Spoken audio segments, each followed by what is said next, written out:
না, এটি মণিপুরের কোনো চিত্র নয়, আমাদের শান্তির রাজ্য পশ্চিমবঙ্গের সন্দেশখালী গ্রাম। সুন্দরবন সংলগ্ন প্রান্তিক গ্রাম সন্দেশখালী গত কয়েকদিন ধরেই তুষের আগুনের মতো ধিকি করে জ্বলছিল। ছাইচাপা আগুনের মতো আম জনতার ক্ষোভে পুড়ল জেলিয়াখালী গ্রাম।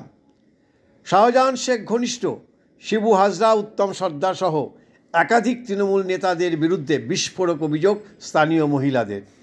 শাসক দলের নেতাদের লালসার শিকার মহিলারা হঠাৎ যেন মা কালীর প্রতিরূপ। হারহিম করা অত্যাচারের কাহিনী শুনে স্তম্ভিত গোটা সভ্য সমাজ। পার্টির লোকেরা আগে এসে দেখে যাবে যে কোন বাড়ির বউটা দেখতে সুন্দর, কে কম বয়সী।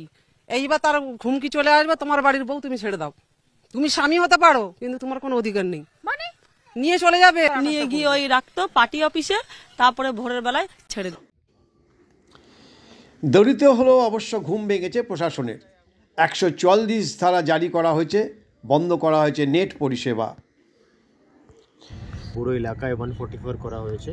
এখন যদি কোনো ঝামেলা করে তো ওকে মানে যত সখ্ত অ্যাকশন নিতে পারবো আমরা নেব। আর আমি মিডিয়া দিয়ে সবাইকে রিকোয়েস্ট করছি, সবাই বাড়িতে থাকুন। এই এলাকা 144 করা হয়েছে, ইন্টারনেটও বন্ধ করা হয়েছে। তো কোনো লোক গন্ডগোলে যাবেন না, কোনো ঝামেলা করবেন না, আদারওয়াইজ খুব কপালে কষ্ট আছে। প্রশ্ন, সব জেনেও কেন এতদিন চুপ ছিল পুলিশ প্রশাসন? অত্যাচারিত মহিলাদের অভিযোগ কেন নেয়নি পুলিশ? মুখ্যমন্ত্রীর দাবি দেশের মধ্যে পশ্চিমবঙ্গে মহিলারা সবচেয়ে নিরাপদ। এই তার নমুনা। কে জানে এরপরেও শেখ শাহজাহানের মতো রাক্ষসকে আড়াল করবেন মুখ্যমন্ত্রী ও তার সেনাপ্রধান।